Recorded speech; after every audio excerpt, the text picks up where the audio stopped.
Kebergantungan kepada teknologi maklumat dan komunikasi telah berkembang hasil daripada perkembangan pesat dunia digital. Ancaman baharu jenayah cyber hadir di sini. Jenayah cyber ialah isu baharu untuk masyarakat dan negara dan ia menimbulkan kebimbangan kerana ia mempunyai kesan yang besar terhadap pembangunan sosial dan ekonomi. Salah satu sebab peningkatan jenayah cyber ialah ketidakcukupan penguatkuasaan undang-undang dan tahap kesedaran umum dalam masyarakat. Bagi menangani isu tersebut, kajian ini mengambil pendekatan awal berdasarkan penulisan yang dihasilkan oleh ahli akademik dan intelektual untuk memahami jenayah dan keselamatan cyber. Setiap penulisan ilmiah dan intelektual telah menghuraikan dan menganalisis secara mendalam untuk melihat dengan lebih jelas jenayah cyber serta aspek keselamatan yang diperlukan dengan menggunakan pendekatan kualitatif. Penulisan oleh ahli akademik dan intelek yang telah dianalisis dan dibincangkan secara tersusun boleh membantu dalam usaha mewujudkan rangka kerja dan mekanisme baharu, khususnya yang melibatkan kerjasama antara sektor awam dan swasta untuk mengurangkan isu jenayah cyber dan meningkatkan aspek keselamatan cyber tertentu untuk manfaat semua. Bagi memastikan masyarakat dan negara dapat meraih hasil daripada era digital dan maklumat, usaha berterusan terus dilakukan untuk menangani jenayah cyber.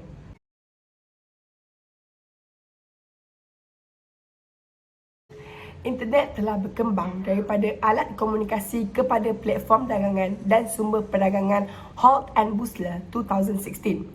Menurut kajian penggunaan yang dijalankan oleh Jabatan Perangkaan Malaysia, sambungan internet di rumah meningkat kepada 90.1% pada 2019 daripada 87% pada 2018. Selain itu, nisbah rakyat Malaysia yang menggunakan internet meningkat pada 2019 daripada 81.2% kepada 84.2%, iaitu statistik daripada Jabatan Malaysia 2020. Di Malaysia, 98.2% orang mempunyai akses kepada telefon mudah alih dengan sambungan internet pada tahun 2019, menunjukkan bahawa majoriti orang mempunyai teknologi ini. Akibatnya, dunia cyber telah menjadi elemen penting dalam kehidupan kontemporari dan mempunyai impak yang besar pada banyak bahagiannya. Walau bagaimanapun, dunia dalam talian boleh mempunyai kesan positif dan berbahaya kepada masyarakat yang boleh membawa kepada peningkatan jenayah menurut WAL 2007, iaitu 219 kepada 232, terdapat perkaitan yang kuat antara penggunaan internet dengan jenayah semasa. Jenayah cyber dianggap sebagai ancaman maya kepada masyarakat dan negara. Dalam kes Malaysia, jenayah cyber mengakibatkan kerugian hampir RM1 bilion di negara itu pada 2013. Menurut laporan ancaman keselamatan Sophos 2013, ia juga meletakkan negara itu di tempat ke-6 daripada semua yang berisiko jenayah cyber. Menurut kajian yang dikeluarkan oleh Polis Diraja Malaysia PDRM, jumlah kerugian yang dilaporkan pada 2019 berjumlah RM58 bilion. Akibat aktiviti cyber yang semakin meningkat setiap tahun, statistik daripada Pasukan Tindak Balas Kecemasan Komputer Malaysia, MyCert, juga menunjukkan bahawa jenayah penipuan cyber mempunyai kadar kejadian yang tinggi antara Mei 2021 dan Mei 2020 sebanyak 3,299 kejadian dan 7,593 kejadian masing-masing. Dilaporkan apabila Perintah Kawalan Pergerakan PKP dikuatkan pada 18 Mac hingga 20 Jun 2020, Suruhanjaya Komunikasi Multimedia SKMM mendedahkan bahawa jumlah kes jenayah cyber meningkat lebih 80% berbanding tempoh masa yang sama pada 2019. Manakala 4,615 kejadian jenayah cyber yang berbeza telah didokumentkan setakat Mei 2021. Penipuan, pencerobohan, gangguan cyber, kod berbahaya dan kesalahan berkaitan kandungan adalah antara 5 jenayah cyber teratas yang direkodkan di Malaysia. Oleh kerana peningkatan penggunaan internet dan pergantungan masyarakat terhadap teknologi, terdapat peningkatan dalam jenayah cyber. Ini telah menjadikan orang ramai lebih terdedah kepada bahaya dalam talian. Dunia cyber memudahkan untuk melakukan jenayah era moden termasuk penggunaan komputer, kecurian kad laluan dan perbankan dalam talian, penipuan kad kredit dan pemulihan dalam talian dan keganasan cyber. Disebabkan pendedahan kepada pelbagai bahan tidak bermoral seperti pornografi, keganasan dan kekandungan lainnya menyinggung perasaan, kebebasan dunia cyber menyumbang kepada masalah perpecahan nilai dan moral sosial. Tambahan pula, masa mahupun sempadan geografi tidak boleh menyekat aktiviti jenayah cyber ini. Secara tidak langsung, kebukaan ini telah menimbulkan kelemahan keselamatan dalam kehidupan seharian.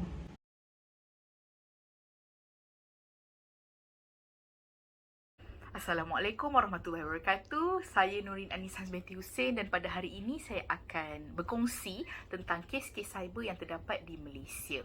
Seperti yang kita tahu, kes cyber di Malaysia amatlah meluas dan serius sejak dahulu lagi. Antara kes cyber di Malaysia yang telah menjadikan cabaran dunia cyber dalam pembentukan institusi kekeluargaan ialah kes buli cyber dan kes menggodam. Tanpa kita sedari, ramai orang di sekeliling kita telah menjadi mangsa buli cyber. Baik, kes pertama ialah kes buli cyber dalam kalangan pelajar di Universiti Kebangsaan Malaysia, UKM. Satu kajian telah dijalankan kepada pelajar-pelajar UKM ini. Terdapat 5 responden, iaitu responden A, B, C, D dan E yang mempunyai pengalaman sebagai mangsa cyberbuli. Apabila dibuli di alam cyber, perasaan rendah diri, malu, tertekan yang dirasai oleh mangsa buli adalah serius. Seperti yang dikatakan oleh responden A, sehingga tidak mahu keluar daripada bilik kerana amat malu untuk berjumpa dengan orang sekeliling. Responden A lebih rela berkurung di dalam biliknya daripada dipandang sinis oleh orang sekeliling. Begitu juga dengan responden B, C, D dan E. Kesemua berasa sedih, marah dan kecewa kerana dibuli dan dikecam oleh pembuli cyber. Ada antara mereka yang tidak tahu punca mereka dikecam dan dibuli sehingga begitu sekali di media sosial. Dari aspek fizikal dan psikologi pula, kes buli cyber ini telah mengganggu kehidupan seharian mereka. Antaranya ialah mereka menjadi sukar tidur kerana mengalami anxiety, depression dan insomnia. Hal ini juga telah menjadikan mereka hilang selera makan kerana mereka tidak mahu keluar bilik dan terserempak dengan orang sekeliling. Mereka jadi takut dan malu sekiranya mereka akan diejek dan dikecam oleh orang sekeliling. Kesemua kesan ini telah menjadikan menjadi punca prestasi pembelajaran mereka di universiti terganggu. Tetapi, kesemua mangsa ini mendapat sokongan yang positif dari ahli keluarga mereka. Ini menjadikan mereka tidak putus asa dan terus semangat untuk meneruskan kehidupan mereka sebagai mahasiswa. Berdasarkan kajian ini, setiap mangsa telah mendapat penerimaan dan sokongan yang positif daripada ahli keluarga mereka. Ahli keluarga mereka tidak memerli, tidak mencaci ataupun memberikan reaksi yang negatif kepada mangsa. Malahan, mereka terus-terus memberi kata-kata semangat dan bantuan kepada mangsa. Hal ini menunjukkan betapa pentingnya sokongan moral daripada ahli keluarga sendiri. Jika ahli keluarga tidak percaya dan tidak memberikan sokongan dan nasihat kepada mangsa-mangsa, maka para mangsa akan merasa lebih stres kerana tidak mempunyai tempat bergantung dan tidak dipercayai oleh ahli keluarga sendiri. Daripada kajian ini, kita boleh simpulkan bahawa betapa serius dan bahayanya kesan buli cyber terhadap seseorang. Buli cyber ini bukan sahaja akan memberi impak negatif kepada mangsa, namun hal ini boleh juga memberi impak negatif kepada keluarga mereka. Maka amatlah penting untuk mangsa dan keluarga mangsa untuk saling membantu dan memberi sokongan antara satu sama lain dalam mengharungi masalah buli cyber. Di samping itu, janganlah kita menjadi salah seorang daripada pembuli cyber kerana ulasan, cacian dan kecaman negatif yang dilontarkan kepada seseorang itu boleh memberikan kesan buruk terutamanya kepada emosi mereka. Jadi berhati-hatilah dalam menulis dan memberi sebarang ulasan dan pendapat pada mana-mana media sosial tanpa memalukan dan menghinakan mana-mana pihak. Kes yang kedua ialah kes-kes godam di Malaysia. Berdasarkan pencarian saya, terdapat 2 kes godam terbesar yang telah berlaku di Malaysia, iaitu yang pertama di mana syarikat Jasacom.com yang berasal dari Indonesia telah digodam oleh penggodam Malaysia pada Oktober 2009. Jasacom.com yang ditubuhkan pada Ogos 2000 ini merupakan laman sesawang di mana penggodam serata Indonesia disatukan dan dikumpulkan. Laman sesawang ini amat dikenali oleh penggodam di Indonesia kerana mereka telah melahirkan penggodam-penggodam yang berkualiti. Godaman yang dilakukan oleh penggodam dari Malaysia ini telah mencetuskan perang cyber antara Malaysia dan Indonesia. Selepas digodam, laman sesawang jasakon.com yang dianggotai seramai 40,000 anggota tidak dapat diakses dan segala data telah dihapuskan. Organisasi penggodam dari Malaysia ini dikenali sebagai TBD.my dan mereka telah menghantar mesej kepada jasakon.com seperti yang tertera di slide. Kes yang seterusnya ialah kes di mana laman sesawang Google Malaysia pernah digodam pada 14 April 2015. Hal ini telah menyusahkan ramai pihak kerana akses untuk laman utama pencarian Google tidak dapat dijumpai dan hanya terdapat latar belakang yang berwarna hitam dengan tulisan hack terpapar di skrin. Penggodam tersebut ingin dikenali sebagai Tiger Maid. Kes ini begitu serius sehingga syarikat Google Malaysia telah mengeluarkan kenyataan rasmi kepada semua rakyat Malaysia untuk menggunakan laman sesawang lain dahulu sehingga masalah ini selesai. Jadi kesimpulan yang kita dapat daripada dua kes godam ini ialah aktiviti menggodam ini merupakan amalan yang tidak sihat dan membuang masa. Perkara ini akan membangkitkan kemarahan dan ketidakpuashatian daripada pihak lain. Malah, aktiviti menggodam ini hanyalah akan menyusahkan banyak pihak dan tidak memberi apa-apa manfaat kepada mana-mana pihak. Ini kerana segala data dan maklumat akan hilang dan tidak dapat diakses lagi. Tambahan pula, pengguna-pengguna sesuatu laman sesawang tersebut akan mengalami masalah untuk memasuki laman sesawang tersebut sekiranya ia digodam. Perkara ini akan menyekat dan menyusahkan pengguna untuk membuat kerja atau menyelesaikan apa-apa urusan. Jelaslah bahawa aktiviti menggodam ini perlu diambil berat dan ditegah di Malaysia agar masalah-masalah ini dapat dielakkan.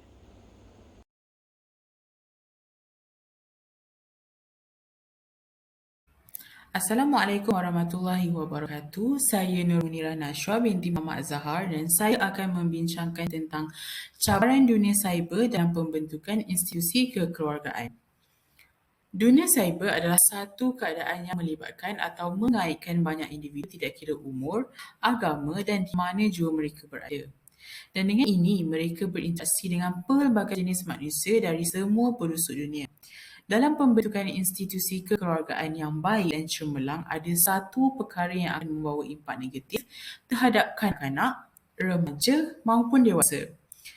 Apabila penggunaan cyber meningkat dalam sebuah keluarga tersebut, terdapat beberapa cabaran yang dapat kami kupaskan, antaranya ialah pelayaran web negatif, pencemaran bahasa dan perubahan gaya hidup berlaku, aktiviti perjudian di kalangan golongan dewasa dan juga masalah remaja itu sendiri. Cabaran pertama ialah pelayaran web negatif. Pelayaran web negatif ini bukan sekadar merosakkan minda tetapi akhlak seseorang remaja tersebut. Antara caranya adalah mereka kerap duduk di dalam bilik dan sering menggunakan ayat ingin bersendiri.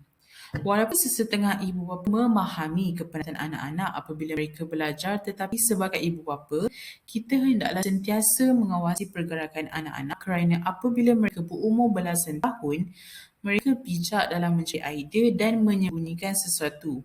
Jadi ibu bapa hendaklah bijak dalam mengawasi penggunaan telefon bimbit anak-anak untuk menghindari perkara yang tidak baik. Laman web negatif ini sangat berleluasa pada zaman sekarang dan pasti ada di dalam setiap laman web. Golongan remaja sangat gemar untuk bermain permainan di laman sosial dan apabila mereka bermain, terkadang akan keluar iklan-iklan negatif dan ada sesetengah dari mereka akan mengakses website tersebut dan melihat perkara yang tidak baik. Dan apabila seorang individu itu sering melayari web negatif, mereka akan sedikit sebanyak berubah dari segi sikap dan perangai. Antaranya mereka sering menggunakan perkataan yang lucah, kasar dan sebagainya yang tidak baik. Selain itu, cabaran yang kedua, pencemaran bahasa dan perubahan gaya hidup berlaku. Apabila seseorang individu itu sudah menginjak umurnya, mereka lebih senang untuk terikut-ikut akan orang sekeliling dari segi cara percakapan, pergaulan dan juga sikap mereka. Dunia cyber sekarang sangat luas dan media sosial juga sering diperbaharui dengan pelbagai platform. Antara yang kita dapat lihat sekarang terdapat TikTok, Instagram, Twitter dan sebagainya. Dan dalam setiap platform itu mempunyai kesan positif dan negatifnya tersendiri. Pada tahun 2022, TikTok sangat menjadi tumpuan semua golongan apabila ingin mencari hiburan.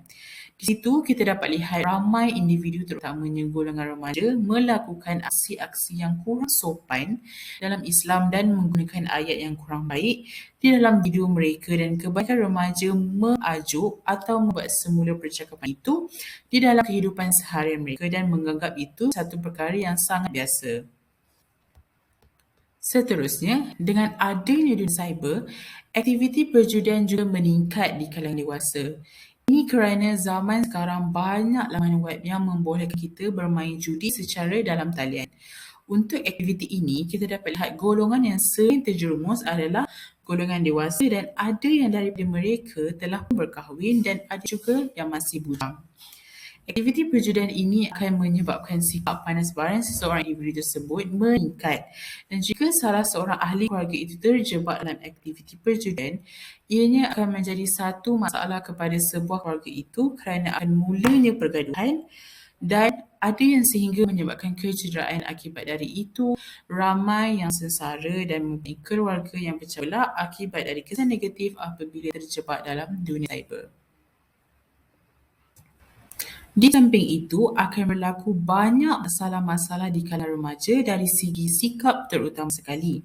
Dunia cyber ini sangat luas dan ia akan melibatkan ramai individu dari semua penjuru dunia, bukan cuma di Malaysia sahaja.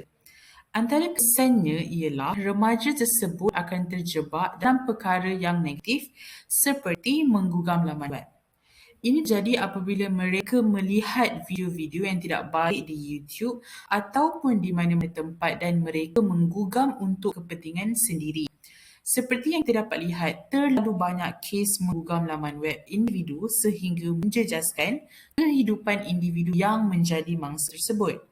Ada yang sehingga berlakon menjadi mangsa dan mengaut keuntungan dari situ sehingga mangsa menjadi muflis dan sebagainya.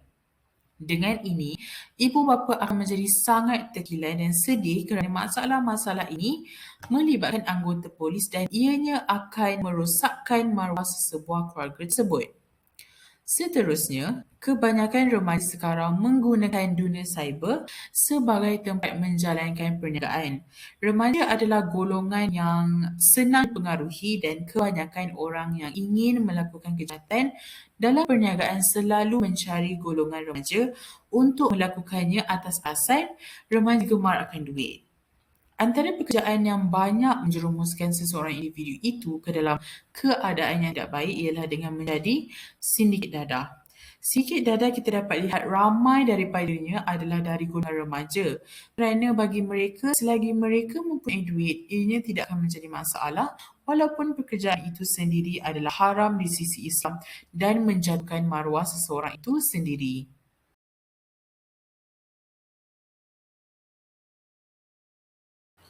Pada era masa kini, penggunaan cyber kuat berleluasa dalam kalangan generasi muda dan masyarakat kita. Ini kerana perubahan zaman dari segi teknologi dan kemodenan, seperti fenomena Facebook, Twitter, YouTube, Instagram dan TikTok. Dalam meneruskan dakwah syariah kepada umat Islam melalui Nabi dan Rasul yang diutuskan oleh Allah Subhanahu Wa Taala, seluruh umat Islam diberi tanggungjawab sebagai pendakwah untuk menyampaikan risalah yang diwahyukan kepada umat Islam. Umat Islam seharusnya memanfaatkan sepenuhnya pengaruh penggunaan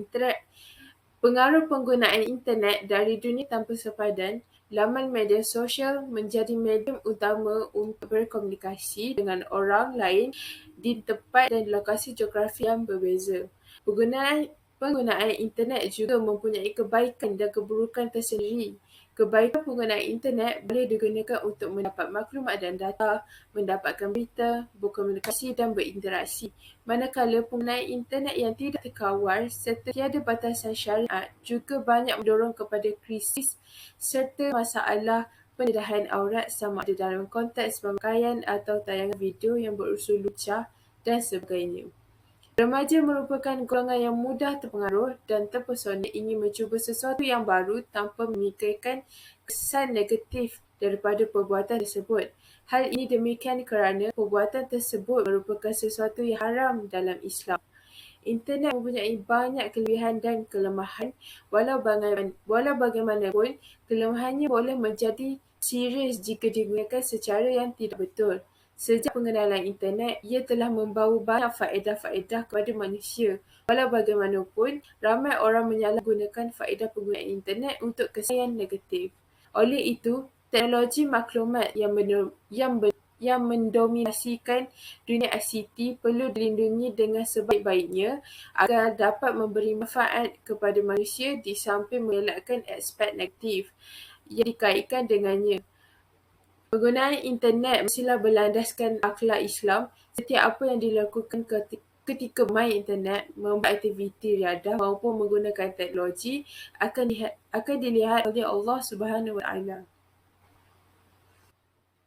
Semua pengguna internet mempunyai kemahiran teknikal dan keinginan untuk menyeru masyarakat untuk membuat kebaikan. Kita juga boleh sama-sama berdakwah melalui internet, mengambil kesempatan daripada kewujudan bersama dengan kumpulan agama, mengaktifkan lagi bidang misi dalam talian dan seterusnya mewujudkan komuniti dakwah melalui rangkaian media. Kemajuan teknologi maklumat telah mewujudkan dunia tanpa sepadan dan setiap pengguna internet boleh menggunakan dengan bebas dan pantas melayari sebarang maklumat yang dikehendaki di seluruh dunia dan memudahkan untuk mendapatkan maklumat dan data. Bagaimanapun, tidak semua kebebasan yang dibawa oleh internet memberi kesan positif kepada generasi muda atau segmen masyarakat yang lain. Hal negatif boleh berlaku apabila penyalahgunaan internet oleh individu yang tidak bertanggungjawab.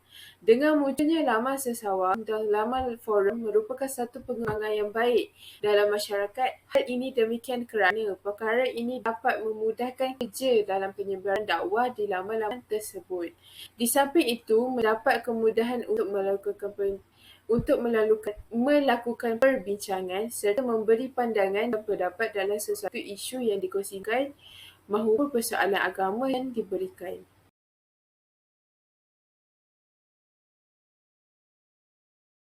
Seterusnya, saya akan membentangkan tentang langkah-langkah mengatasi cabaran dunia cyber dalam pembentukan institusi kekeluargaan. Yang pertama, masyarakat yang beretika ialah masyarakat yang mempunyai rasa tanggungjawab dan moral yang tinggi. Sebagai contoh, sebagai seorang pelajar, saya perlu mempunyai tanggungjawab yang baik semasa melayari atau menggunakan media sosial atau laman sesawang dengan tujuan yang baik sebagai contoh atas tujuan pembelajaran. Yang kedua, mempunyai sifat kejujuran dalam diri. Sebagai seorang pelajar, saya perlu mempunyai sifat kejujuran dalam diri supaya tindakan yang saya lakukan mempunyai kebaikan serta diberkati. Sebagai contoh, saya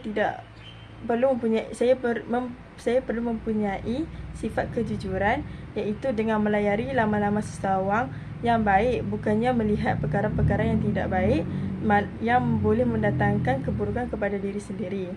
Yang ketiga, memupuk nilai kerohanian dalam diri setiap individu.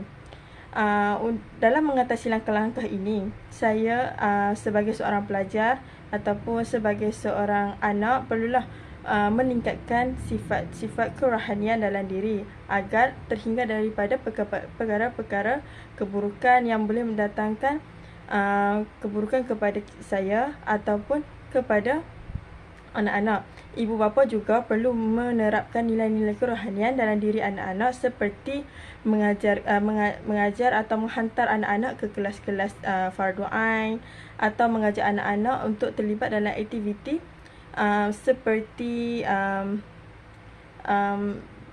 gotong royong di masjid atau mengadakan aktiviti kekeluargaan yang boleh mengeratkan silaturahmi antara satu sama lain dan juga serta boleh menjauhkan diri anak-anak daripada melakukan perkara-perkara yang mendatangkan keburukan kepada diri sendiri dan keluarga.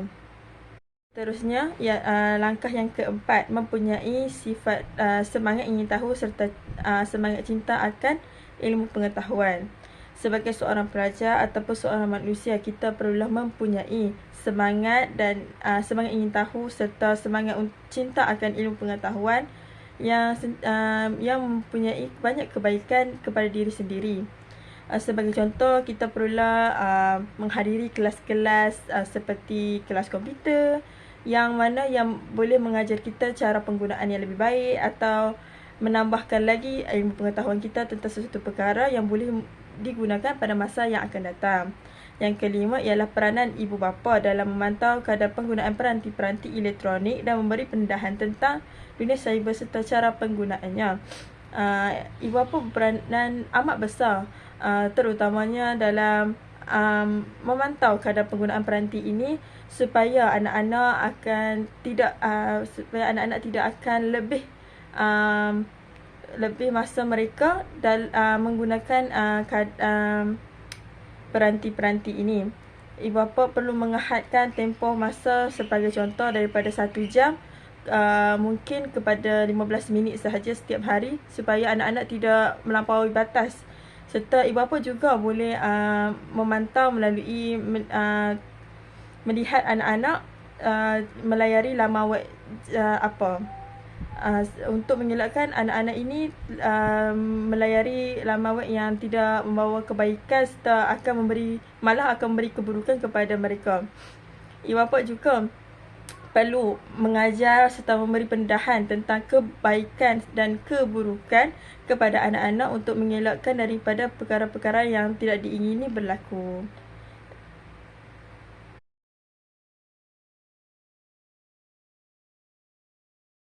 Kesimpulannya, dunia cyber merupakan sesuatu yang penting pada masa kini. Namun, ia haruslah dipantau dan diberikan didikan yang betul. Jika dunia cyber dapat digunakan dengan baik, ia pasti dapat membangunkan negara kita seperti negara-negara jiran. Mencegah lebih baik daripada merawat. Kata-kata ini amat sesuai jika kita dapat membendung segala perkara yang negatif seperti jenayah cyber. Akhir kata, semua pihak harus berganding bahu dalam menjadikan dunia cyber ini sebagai wadah ataupun medium perantaraan masyarakat yang positif.